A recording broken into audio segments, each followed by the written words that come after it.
So the Osceola, Wisconsin trip was so fun. It was really, really fun. This is part of the group that was there. I think we missed a few people who hadn't left, Herbert.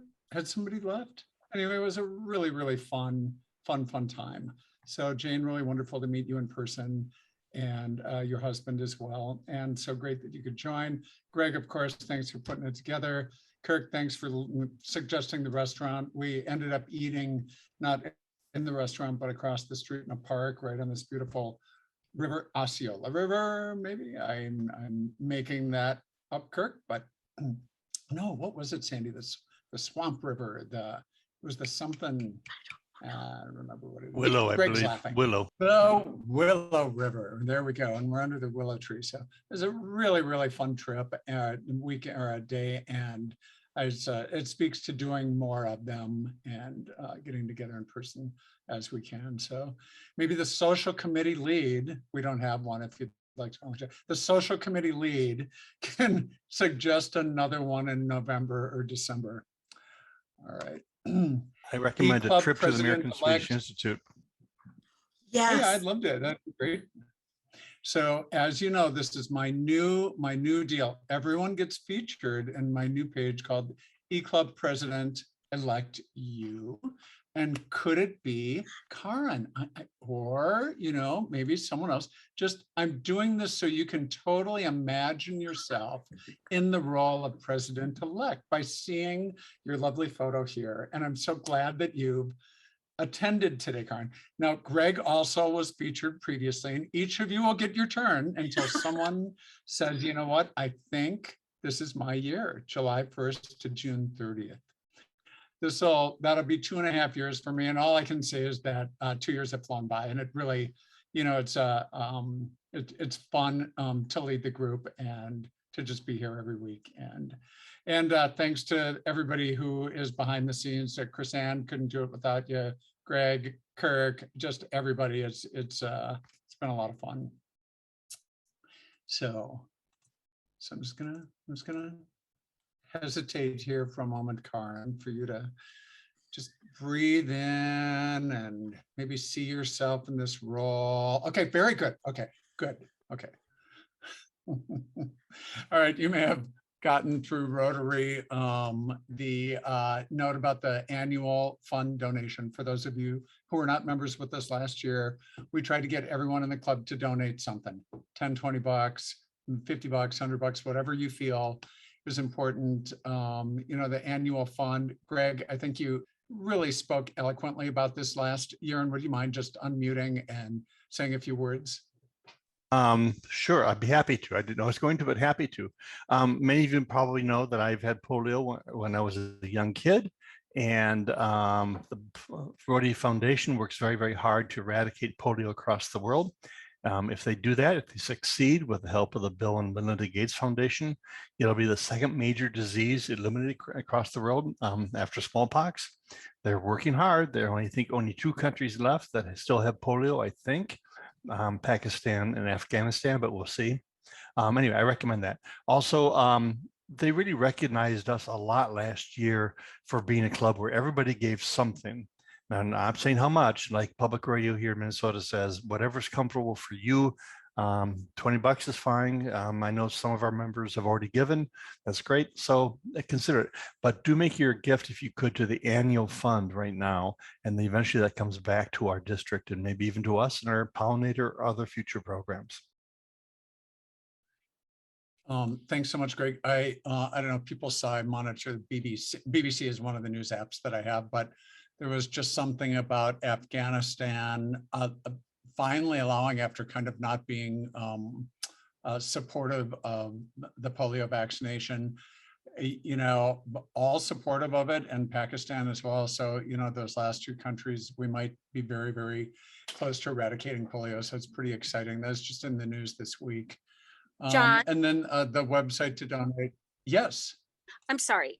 If anyone donates for someone else. Oh, that's Ann. Hi. Yes, I'm sorry. If someone donates on, instead of doing like a Christmas gift, because that's what I've talked about my kids, and you want to donate on the behalf of someone else, I would be willing to put together like a really pretty card or like a little thank you packet. You know, so that if you That's great. donate something like not just from yourself, or if you donate on behalf of someone else in lieu of a Christmas gift or a birthday gift or Hanukkah gift, I would be happy to put together a card and a little thank you packet, you know, so that they have something tangible, that you donated something on their behalf for this program. So That's I'll super throw that out generous, there and as I an incentive. really appreciate that. I might do an extra donation just to get the card in. So thanks for suggesting that, and I think it's a great idea. Very good. And Kirk suggested Rotary.org is the place to go. There's the Rotary.org website, and then there's the Club Runner website, but Rotary.org is apparently where we should go to do the donations. Make sure you log in so that it's credited to you. Speaking of, Karen, guess what came in the mail? And I may as well use this because it's the perfect lead in. It is another Paul Harris Fellow Award for you. Congratulations for reaching that threshold. That's really awesome. People are clapping. Okay. Welcome new members. Everyone is either a current member or a friend of the club. But, you know, like Chrisanne said, be thinking of people in your life who might be interested in joining us. It's a nice group of friends. In fact, when you said that, Chrisanne, I have someone in my life who had to quit work because of of an ailment, and you know, she might be interested in joining. So I'm going to reach out to her and see if she'll join us for a couple of clubs meetings. Next week's presentation is Jackie Johnson. She's the new district chair of North Star Youth Exchange 2021 for 20 to 23, a 2-year position. She was the head of community ed, I think, for Eden Prairie School District for the latter part of her career, and has just retired. So she is supposed to be fabulous.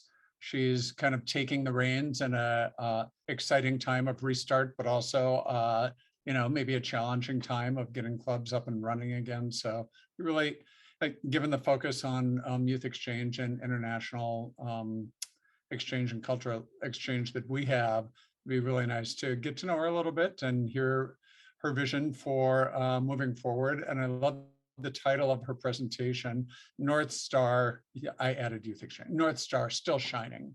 So, you know, we've been a shining light for youth exchange students for over 50 years, and with her leadership, we'll be able to move forward. So it's exciting. And with that, today's meeting. I texted Sandy today when I put this up, you know, if you can't speak for yourself, you know, have a plan if you can't speak for yourself. You'll hear more about it, but just to let you know, I've been dealing with all of this just today with my mother. And so I'm going to lead off with that and let you tell us about your presentation, Sandy. I'll stop sharing and welcome you, and just say I'm really excited personally for this presentation today. Thank you. And whoever lets me share, I will at some point want to share, because I just put some slides together. Let me just make sure I have that option. I do have that option. Okay. Well, I want to first start off by saying that I'm assuming we all have a paradigm of someone we know at the end stages of their life, and someone helping them, making sure they're not in pain, making sure they're comfortable. And that's been my paradigm. And so many, many years ago, when a friend of mine asked me to be her healthcare director and agent, I said yes, thinking I know how to do that. I've done it. I'm good at it. I can listen. I can hold a hand. And she didn't have any family. She had 2 brothers and parents, and they have passed. She'd been married 45 years ago. They didn't have children, divorced, and she'd had a partner, and they didn't have children, and he passed 2 years ago. My background is in business consulting. I'm not a doctor. I'm not a nurse. I'm not a social worker. So anything I say today is not any type of formal advice. But because I was a consultant, she knew I could talk to doctors, digest information, and help her make decisions if she couldn't. And again, I'm like, okay, I'm good at helping pain management. And so she had a big life event this year that changed her life forever. And the things that I ended up doing for her outside of all kind of the formal things you have to do are the things that I think if we individually could have a 2-page summary of our world, I called it, I'm going to call her Lucy. I hope I didn't say her name out loud, but I'm going to just call her Lucy. So I have a document labeled Lucy's World, and I'm going to share that with you at the end, but I would open it up every time I was on the phone because I either needed her address or her birth date or her insurance number. I had to fill out a form and information on her dentist and her eye doctor. And does she have funeral arrangement? Like all these things. And I'm like, I had to hunt and peck and find. And so I've just been sharing with friends. It's good to have a 1-page summary of your life in case someone needs to help you.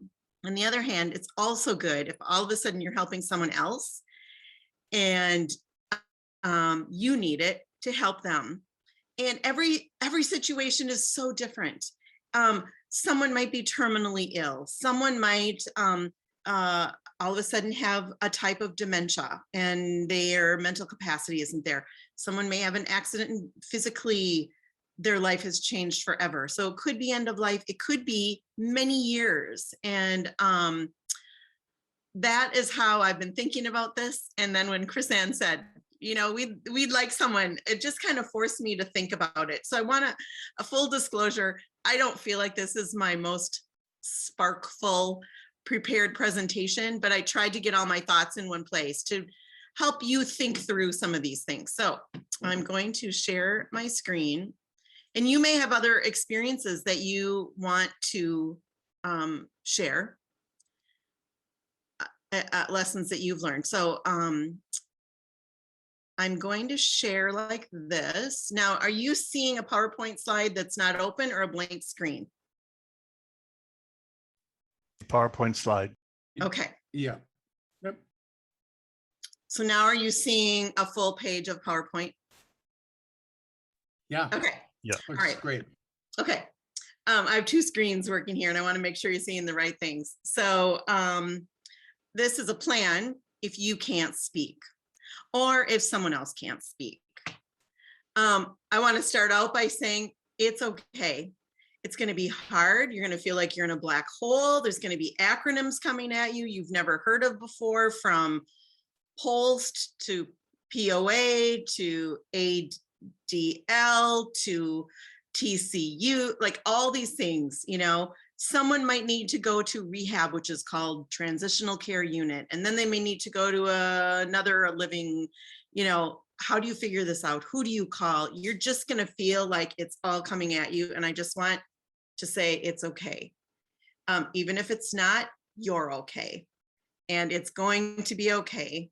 And you're going to figure it out and you're going to do your best. And I think that that's the thing that you always have to tell yourself. I am doing my best. I don't have all the answers. I might make mistakes. It's okay. Another thing that I found really important through all of these situations I've been in is not everyone is able to be present, and that's okay. Don't be mad at, this is my opinion, don't be mad at someone because they don't want to show up and see someone in a terrible state. Don't be mad at yourself if you want to work from afar and not go be present in person. It's okay. People are going to be mad at you. People are going to have opinions. And at the end of the day, if you're doing your best, that is the goal. You might feel like checking out, and you should.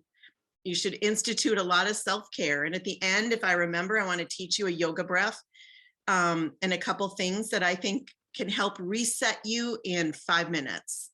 Some people are going to disappoint you and it's going to make you mad. Find someone you can talk to and even let them know. I might have to say the same thing over and over for 6 months. And I'm sorry if I'm boring, but I'm going to have to just say it out loud. So really take care of yourself. So what if tomorrow you couldn't speak? Have you thought about formally who can care decisions for you? Who could pay your bills? And would people know what's important to you?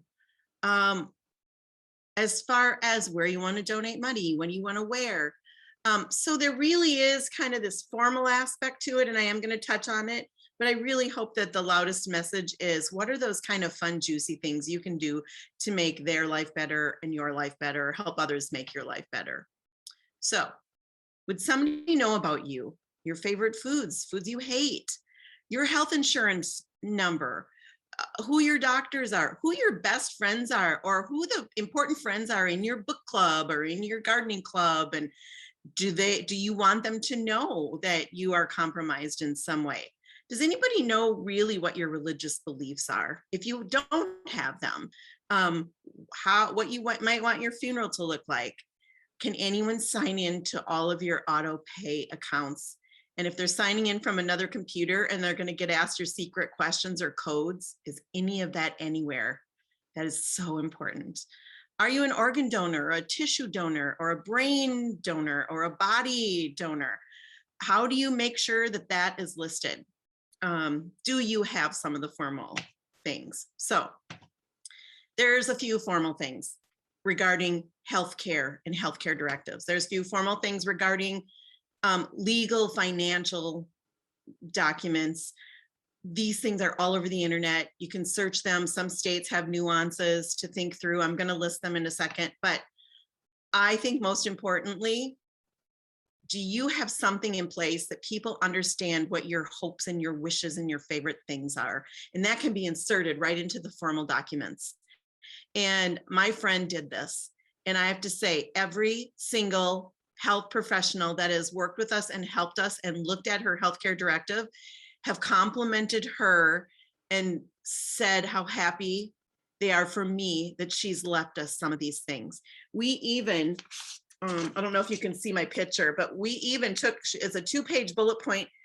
She has a backup healthcare director and me. So we have a 10-point scale, and we go through these bullet points on a scale of 1 to 10. Where is she and how does that help us make decisions? So what are the formal things around healthcare?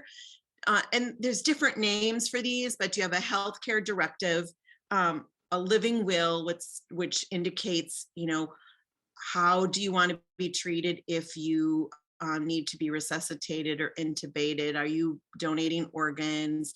Some of the forms have, do you have, funeral services? So in a living will, you can get it at your doctor's office. You can search online. I think the most important pieces are that you date it, you sign it, a notary public signs it, and you then let someone know where it is. You leave it with your doctor's office, you leave it with a friend, you leave it in a safety deposit box, and that will stand until you cancel it somehow or make a new one.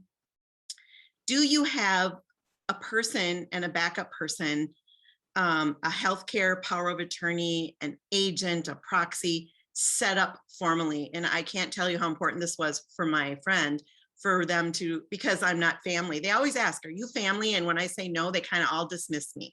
So I've had to kind of fight my way in there a little bit, because I am her family. And there are many, many, many people that don't have a spouse, that don't have a family member or a child.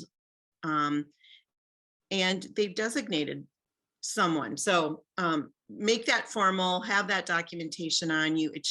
It was in her file. She went to the hospital.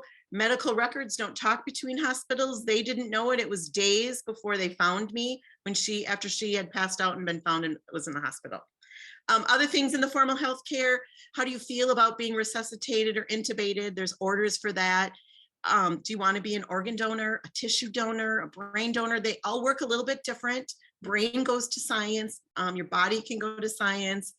Your organs can go to people. Tissue can go to people.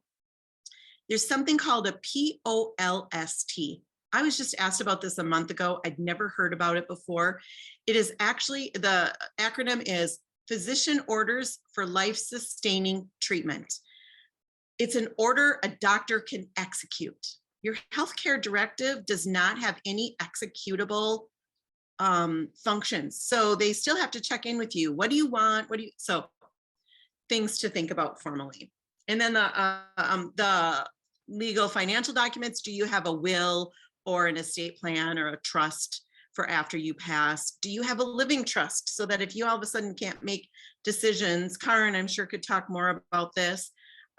It tells how you want to use your assets to support you. And do you have a financial power of attorney? Bonnie had set up financial separate from healthcare. I love that because I don't have to think about her assets, her money, her bill paying. I only think about her. Oops, her name is Lucy. Lucy. And then right. Lucy. Okay, hopes, wishes, and favorites. Let's talk about these. You know, for you, what are your hopes, wishes, and favorites? And do the people in your life really know how you want to live if your life changes dramatically? And then for others, take the time to understand and learn about what their wishes are. Okay. So a lot of times when you go and do a search on the internet, it talks about thoughts, beliefs, values. I've added favorites to this list. And things that I have had to think about for my friend. And I had to do it slowly. So take your time, take some time to understand them, take some time to learn. My friend happens to have a form of reversible dementia. I mean, all I'd heard about in dementia was Alzheimer's and maybe Parkinson's. I don't know if it was in John's. Oh, and so I took John. John is the CEO of a company that does training for dementia for individuals and families and social workers and hospital systems. And, you know, anyone can take his class. I took his class. I even got the certification. So I took time to learn. It's either over 70 kinds of dementia or even more than that. And my friend had a reversible kind. I'd never heard of that. She could have brain surgery. She had extra fluid, it drained in her belly. And there's certain symptoms. So it is so important to understand whether someone has diabetes or cancer or a nerve issue. Understand what the issue is, what the complications are, what the needs are today, what they might be in the future, whether it's your body or someone else's body, because it's going to help you. You know, you might have favorite foods, but then they need to be blended, or you might not be able to have citrus anymore. Lucy Bonnie, I'm going to do that the whole time, but she likes cut up apples. If they're not cut up, she doesn't like them. She loves orange juice. She doesn't like oranges. Her favorite snack is Fritos. How happy was she when I would bring in a Fritos bag to visit her? You know, and she loved, I think it was Diet Pepsi. So I kept little bottles in the refrigerator. They made her so happy. Think about how your day would be if someone brought you your favorite ginger ale or ginger brew. Hobbies. You know what? Her hobbies are research and filing things. And so I make sure she always has a little file thing with manila folders in it. So if she wants to take notes, that's her hobby. Some people might knit. And if their hands aren't working the same, you might need to find some accommodations. Who are their important connections? I went through old emails for drum corps and I saw all the people she emailed. So I now had their email addresses so I could write to them. We went to Winter Park skiing and I found those people. You know, so does a person have a favorite book club or jazz? So your people might be able to go into your emails and find it, or you can create a spreadsheet that has their names, their numbers, their emails, and listing the relationship. Are they a friend? Are they a family? What club are they in? Favorite clothing or personal items. She is a Big Ten sports fan and loves her Gopher shirt. She loves Twins baseball. So I found a way for her to listen to baseball on her phone when the TV didn't have the baseball games. Important items from home. So I took pictures of every room in her house, which was good for two reasons. One, we cleaned the house, so we had to take everything out and put everything back. But the other thing is when we set her up somewhere, I could talk to her. I'm like, what was that thing on your wall? I took a picture of it. Oh, that came from my friend from France. And I love that, all the figurines. Your kitchen has all these peppers in it. Do you love peppers or the Southwest? Oh no, that was a theme. I could care less about peppers, but that cutting board is from my grandma, you know. So it helps you if you have pictures, have a picture of yourself, you know, face, half body, full body, in case you go missing or you take a walk when you shouldn't. Take pictures of the house and the things, and surround them with pictures, you know. So these are just some of the things that I've learned.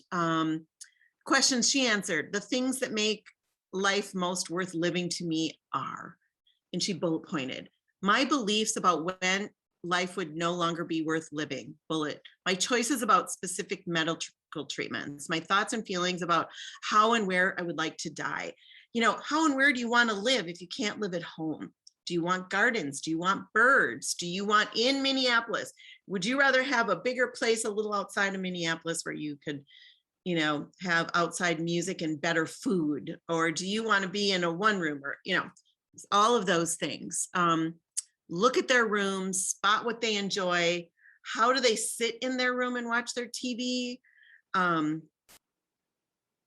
Anyway, if they're not going to be living in their home for a long time, think about seasonal things and how you're and where you're going to store them. If you have to sell their house, you might not have to sell their house, and you still might want to get organized. I found that she was wearing Mardi Gras beads at the senior living place. And, you know, I hate that phrase, they're losing it. Someone used that with me, and I had to talk with them about, you know, she has a disease and things might be different in her life. But I went back to my pictures and found she had a shelf at home with all these Mardi Gras beads on them and leis from Hawaii. And so they brought her memories. And I don't know if she wore them at home or out, but this is something she's done her whole life. So think about the things you do today that someone might think that if you were older, it would be attributed to maybe a type of dementia, and realize it's not. It's who you are as a person. And if you have that on your little plan, they will have your favorite things surrounding you.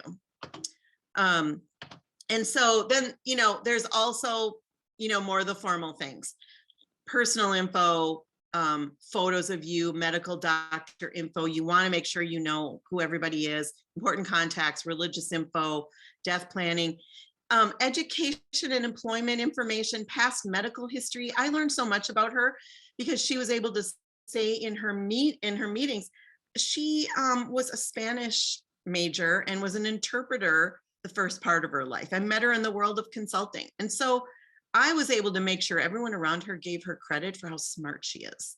You know, it's easy when someone is sick to like stop looking at them and look at the helper. And when that would happen, I would stop looking at the doctor and I would only look at my Lucy and not allow them to look at me. So there's things that you might do to kind of take care of your friend. Membership and awards. I mean, summarize these things. What's been important to you? What might someone want to know? You know, if you ended up with a horseback riding award, they might want to put something horse in your world. I don't know. But create a fun summary for other people to reference, or create a fun summary for you to reference. And I have an example of the one that I created. Now, I learned something.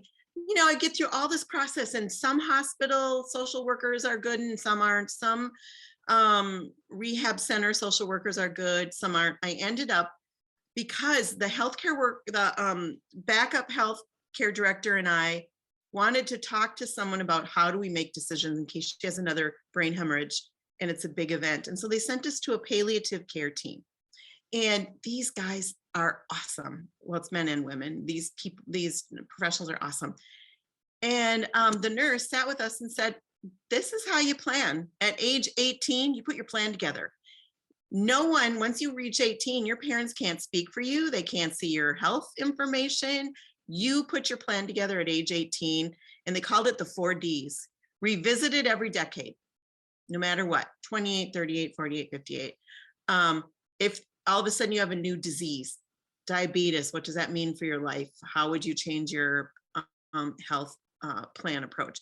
Divorce, if they were one of your healthcare directors, you might need to change it. Death, someone was your healthcare director, you might need to change it.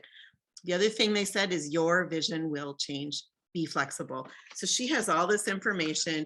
We've known how she's lived her life, how she wanted to live her life, and we're like, she would never want to live in this kind of a situation. And they say, no, she sees very happy. So we got to sit in on the interview, and she's very happy. She's at a new state. She's living life differently.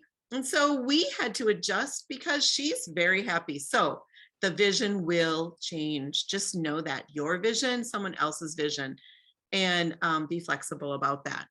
And I want to kind of end with back to it's okay. Breathe. You know, the best advice a counselor gave me back when I was trying to figure all this out and I was feeling overwhelmed. He's like, if you just sit down and take 3 to 5 deep breaths through your belly, you're going to feel different. Take a walk, even if it's for 5 minutes. Breathe, look at something beautiful and just breathe and appreciate. You know, you've got your hands, you've got your mouth, you've got your eyesight, whatever. Do self-care. It is okay. And take time to listen, to learn, to grow. You're going to learn something new, and you may or may not ever be able to use it again in your life, but you're going to be happy that you know it when you know it.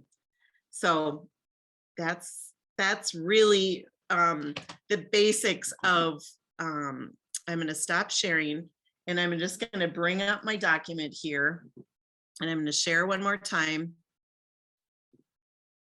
Can you see a document? Yes.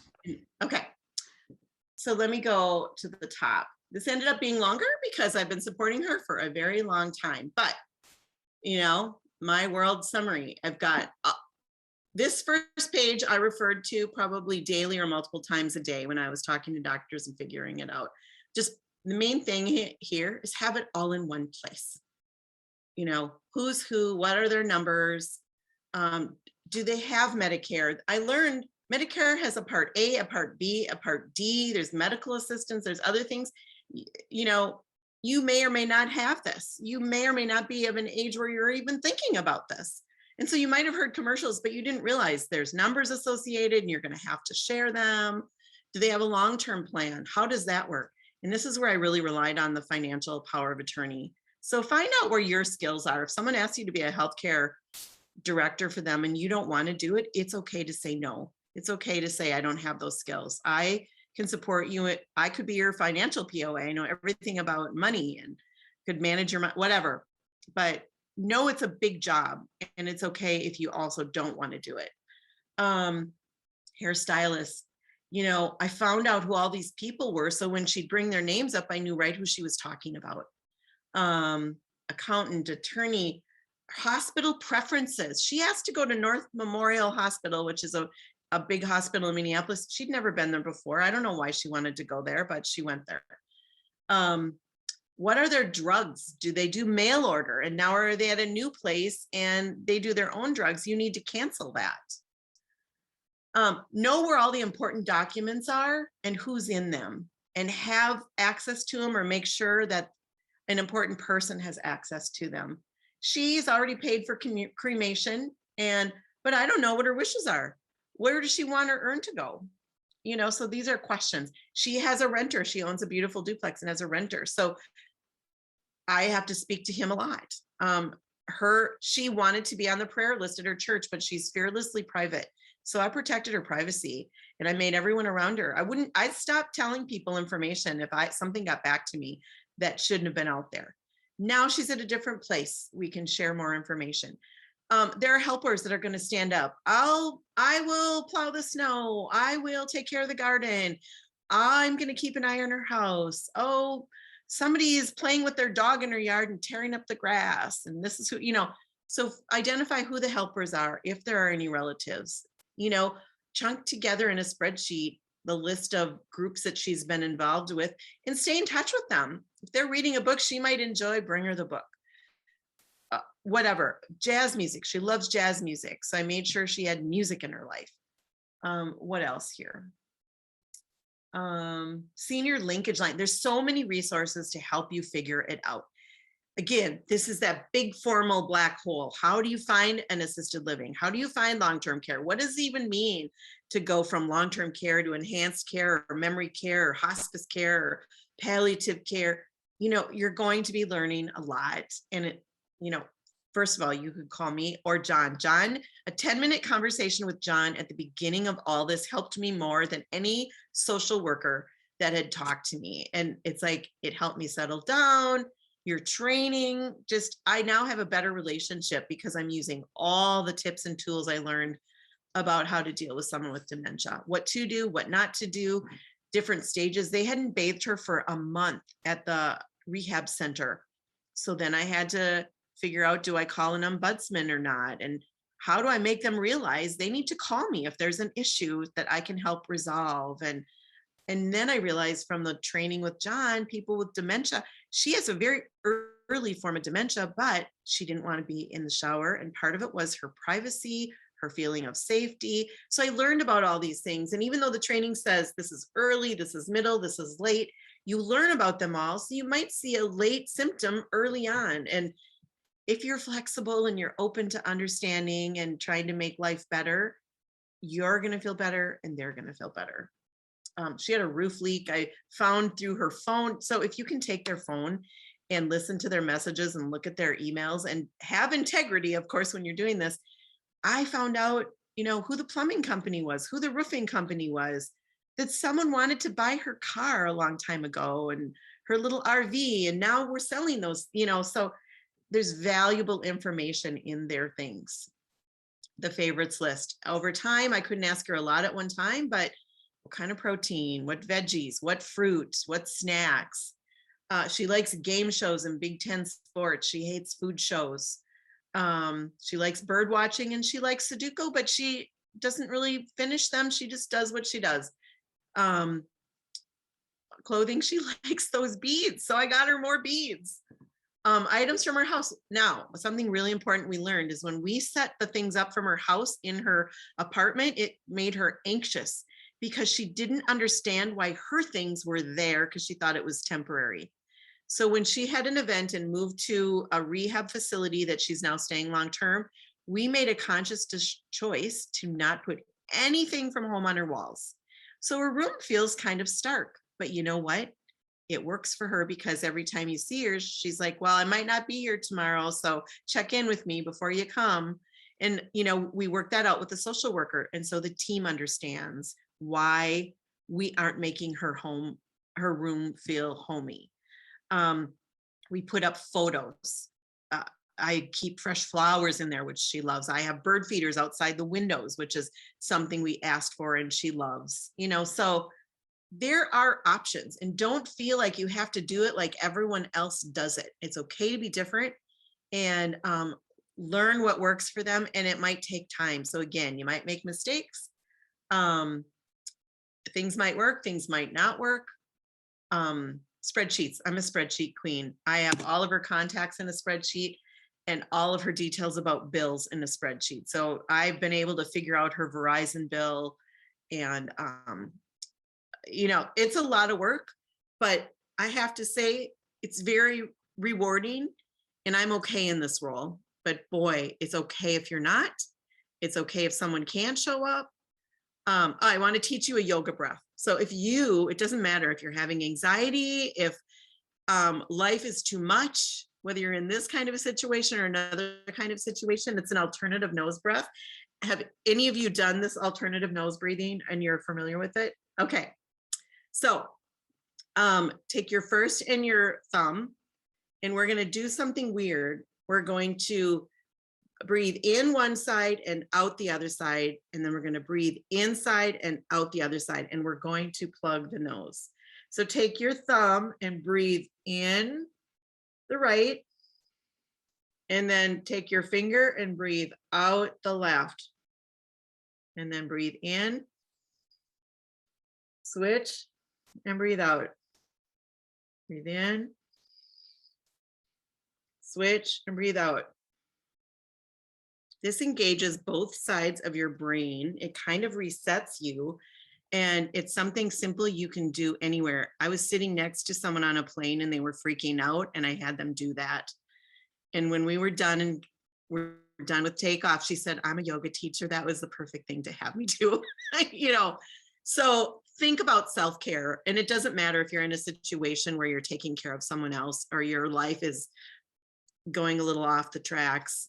Think about the simple things like breathing, listening to 5 minutes of music, taking a 5-minute walk. It doesn't have to be a lot, but anyway, those are some of the things that I've learned this last year, taking care of someone whose life changed dramatically, who's not a family member. She's been a workmate and a friend. Think about when you have a friend that you might have lunch with a couple times a year and you talk with on the phone every few weeks.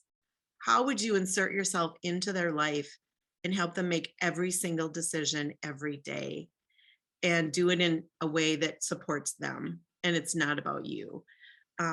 So I think learning, being patient, having something behind the scenes that is organized and helps you support them is, one approach. So anyway, does anyone have any questions or experiences or comments or additions?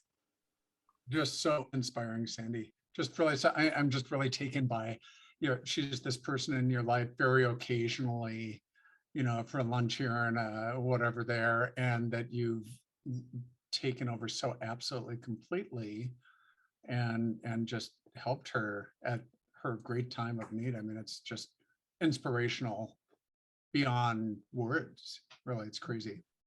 Thank you. And, I get a lot out of it too. It's been rewarding for me too. I really wish that I had heard some of this a few years ago. My brother died last year of Parkinson's, and he had both Lewy body dementia and Parkinson's dementia. And so, there were several years involved where he got worse and worse, and he lived in Texas. But every time I went to visit him, I didn't know what to talk to him about, because for those of you who have dealt with Lewy body, lots of delusions, hallucinations.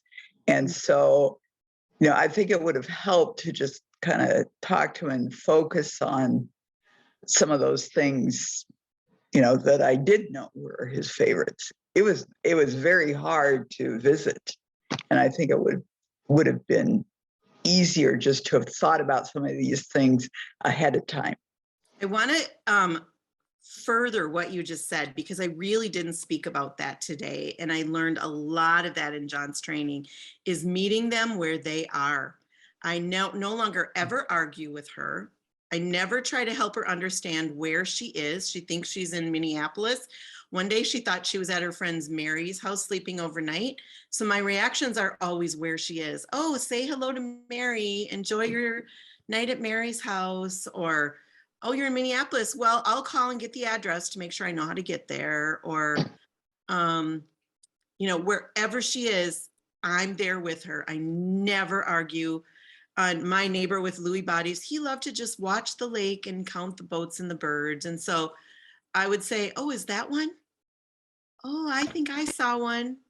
So it's just like, we have to get out of our world and meet them wherever they are. And boy, the relationship, John, after I started doing those things, was way better. She actually tried to leave a facility and I got scared and I tried to talk to her about the danger. And then I took your training and then I talked to you and then I read the books, and it's like, she was scared. So our nonverbals, which you learn a lot about in John's training, our nonverbals are almost more important than our words. If we're feeling agitated and we're not speaking, they feel that, so always make sure your nonverbals are pleasant and calm, and your words are always, oh, really? Sometimes I don't know what to say other than, oh, really,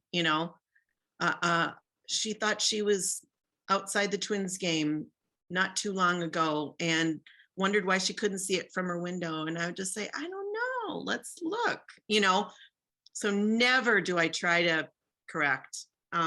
So thank you for sharing that. It is hard to know what to do. And the same stuff doesn't work in every situation. It's learning, and you're going to make mistakes, and you're going to not be good at it, and you're going to get better at it. And thank you for saying that, Jane. And I'm sorry for your loss. Sandy, you just blow me away. I mean, your friendship, Lucy is so lucky. Really, you're an incredible friend. Thank you. Are you going to be able to share that document with us? And I know Jane asked if maybe you could also share the PowerPoint. Yeah. It's super helpful. Yep. I'll just I will try to compress it and send it. And if for some reason you can't get it and want me to just do it individually, we can do that. Okay, I don't know if, yeah, even if it just went to John's email, he could send it Yep. to the club maybe. That might- Yep, Happy to. perfect. yeah. Sandy, Um, this is Karen. I want to thank you so much. You have given us so much to think about in terms of things that we simply don't usually, and we don't think about that, right? We're in illness denying, death Yeah. denying culture, and this was very, very helpful. And I, like everyone here today, so touched by this undertaking that you have assumed and done it with such a big heart and such competence. Have you made your list for yourself about your wishes? Have you taken it to that So step? yes and no. When Mhm. Bonnie first did her estate plan and asked me, I did an estate plan and a healthcare directive and identified my people. And I've now changed it based on life changing. Mhm. I do have a document that has like page 1. I do have a spreadsheet of all my logins. I have identified a financial advisor that will pay my bills. And so I have started putting that spreadsheet together. I'm on auto pay for a lot of things. Mhm. What I haven't done was all my favorite things, you know, but I think about it, I'm like, what would I want? Because every situation is so different. And the way she kind of did things generically in her 2-pager helped me help her. I've Mhm. thought about taking pictures of things that are important to me so that if they don't end up with me, I want them to end up with someone. So it's really kind of made me think, and I've done pieces of it, but I haven't done a good plan myself yet. But I do have an estate plan and a will. Like if something like that happens, I know who's speaking on my behalf. I know who's paying my bills. I know they know for the most part where my bills are. So partially. How about you guys? Have any of you guys done anything like this? Jane, great. Mhm. I'm so thankful that you're sharing this because in our culture, we don't talk about that. And sometimes to find other people that are so gracious and so understanding, because I've been dealing with my husband died in a plane crash when he was 36 and I was 35. His parents were Japanese and living with us. And so up until 4 years ago, I did their taxes and I couldn't make them do this. And it's been a really hard struggle, which is why I go back and forth to Colorado, because I know things that are not always being taken care of and the dynamic with everything. And it's scary when you don't make your own plans because I didn't know until a neighbor called me how bad things were with my mother-in-law. And she lived in a home that I owned. And Hmm. I also didn't know that Adult Protection Services was involved. And my sister-in-law didn't do anything about it. And I'm not a biological relative and stuff. So it is so important. And it's so nice because so many of us, like I have a girlfriend who's not married, never had, no children. And I've talked to her because it's like, who will take care of her? I mean, siblings are all older than her. So, I mean, I even have a girlfriend who's single and she lives in Illinois. And, when she's driving and stuff like that, I make her call me to make sure she's safe. I mean, it's like, it's so nice to hear that you're doing it so graciously with so much humanity and so much love. So And I again, have if to not- say, the people that are taking care of her have that humanity and love as well. And so I always have to come back to it's going to be okay. You know, there are people that are alone out there and someone helps them navigate, whether it's the best situation or not. You know, social workers cannot leave someone not in a safe place, you know, if they're involved. There are going to be situations where someone is not living well, and there are going to be little angels that are going to help navigate. And if there aren't, you still have to just believe it's going to be okay, because it's too overwhelming to think that you have to be responsible for everything. And people make mistakes, you know, and you learn and grow and be gracious and learn from it. So I would never get mad at the people supporting Bonnie, but if I learn something, I'm going to share it. So, you know, you're doing all you can for your family, and you're going to learn things that might hurt your feelings or make you feel bad. But if you're doing all you can, you can feel really good. I just noticed we're a few minutes over, so I'm gonna switch over to the four-way test. So if we can all take ourselves off of mute. And we do the four-way test, then we can continue talking for a bit afterwards if people want to hang around. The rotary four-way test of the things that we think, say, and do. Is it the truth? truth? Is it Is it fair fair to all to all concerned? concerned? Will it Will it build build goodwill goodwill and and better friendships? friendships? Yes. Will it Will it be Be beneficial beneficial to all all concerned? concerned? And while we have ourselves off of mute, how about a big round of applause for Sandy and this just really Thank you. fabulous presentation today. Really, Well done, really, really Sandy. awesome. Yeah, really well done, Yeah. Sandy. But much appreciated. Thank you. I was so touched by your comments too about that you don't argue with your friend. I think that, and I think that sometimes as a family member, when we're involved with a family member and you're dealing with an evolving situation in real time, and all of a sudden something changes, and family members sometimes aren't as easily able to shift into a new mode. But I mean, it is just so interesting to hear you say you made that decision. I just, I thought I was just going to sit around and watch Netflix tonight. Now I'm thinking I better start making some notes. I had, I have had an experience of stepping into a certain role with a very dear person in my life who had a life-changing event. And that person was very well organized. And that person had things in place that made it easy for me to step into a role that, and so the medical people, I was the sort of the designated go-to person for the medical.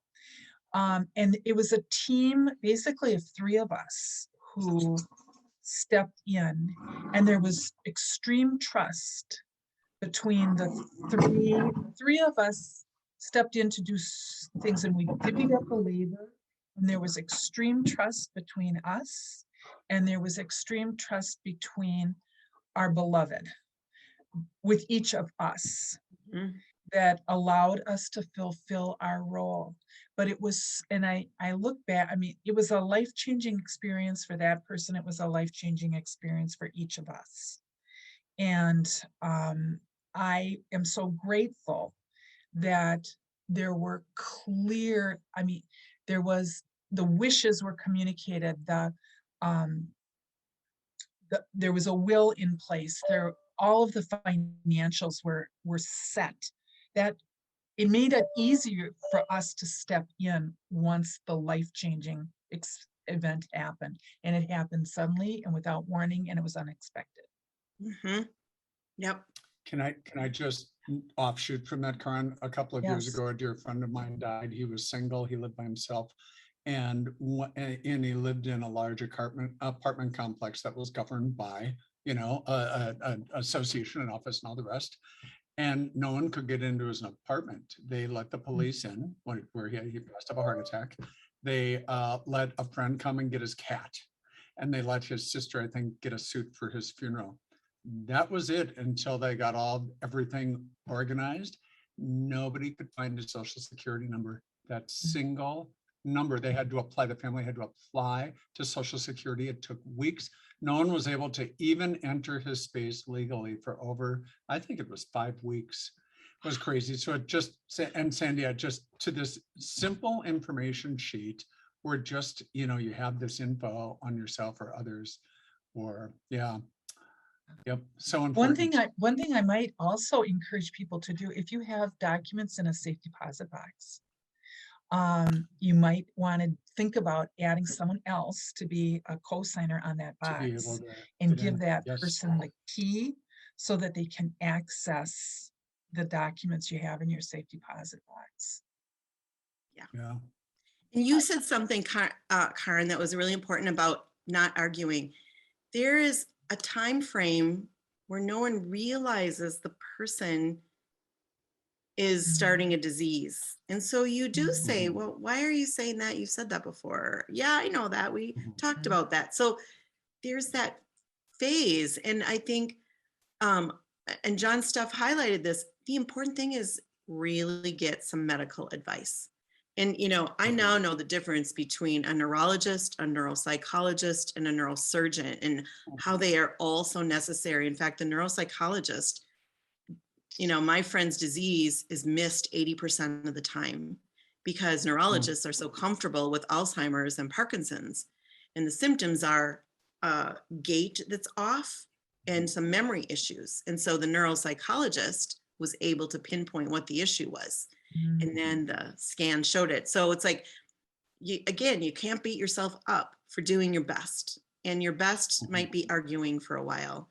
And I do observe family members seem to be the hardest on their loved ones. And this was a friend. And so I don't know, maybe I had the more ability to step away, but it's hard because there is a time frame where you don't realize that things are changing and that that's a symptom of something changing, but yet that isn't, One You couple guys, thanks so of much. other Sandy, things. so much. I need to run myself, and so I'm going to hop off. But thanks for just a really great meeting and a great topic. We'll see you all next week. Thank you. Thank you, John. And thank you for your support throughout this. You got it. Anytime. Bye-bye. Gregory, we can't hear you. You need to unmute. Thank you, Sandy. I got to run too, but very, very well done. Extremely well done. Bye-bye all. Thank you very much. Thank you. Bye. Yeah, Sandy, thank you so much. You've given us so much to think about. This was, what you're doing is a labor of love, and your love comes through for all of us to do this. And I just thank you so much. Thanks. You're welcome. Have a good evening. You said about keys, or was that John? The POA changed the keys to her house. Who has keys? And when you're in this interim phase, who can have access to them? The important things, what she's saying, a lot of times the important documents are in a safety deposit box, and they're the only ones who have access to the safety deposit box. So if you have that second person on legally, the other issue becomes is if there is already a death or something like that, and you let the bank know that, there are certain things that start getting locked down. So, because I used to deal with trusts after I was a flight attendant, I worked at Wells Fargo. And if someone passes away or if they're incapacitated, there are different rules then that kick in. So without being right, because the power of attorney ends. The power of attorney ends on the death. Yeah. And then you have to have a personal representative take over. Right. But if the person is a signer on your box, they can get in there. And that's why getting that signer and reinforcing what you're saying is so important. Even having a copy at home in a place for someone to see all your important documents is sometimes one of the easier things to do than to give a key to a safety deposit box. Yes. Her financial POA happens to be an accountant. He also happens to be the personal rep after she dies. And he's done this many times for many people. So back to Karen, setting yourself up in a very organized way. And learning from life how to make it easier on people. And Right. your friend clearly did that as well. Right. Well, thank you so you. much. Wonderful, wonderful. Yes. Thank you. Have a Yes, good you're evening. welcome. Have a good Bye. week. See you next week. Bye. Bye, bye, Bye. Sandy. Bye, Hopefully we can thanks. all get together soon. Bye. Yes, that was really fun, wasn't it, when we all got Oh. together? I know. I mean, it's just for me, I don't get out very often. So it was just like so special. But thank Yeah. you for sharing, You're because welcome. Yeah. not, people don't always talk, our culture, we don't talk about this stuff. Yeah, yeah. I That's mean, true. and that breathing exercise, if you breathe on just one side, I have nerve damage. And that's one of the things that I have to do so Oh, that I don't get nauseous because of with nerve damage. So that those breathing techniques, and I've used that on the airplane too with, yeah, because people, you just have them look you in the eye and breathe with you, Yep, and yep. your heart is so wonderful. And Oh, we're so lucky to have you as part of our group. So, thank you. Thank you. you know, It's been nice to find this group, and I enjoy it a lot. So it's been great. Thank you, though. All right. Well, have a good week. bye. Okay. Bye-bye.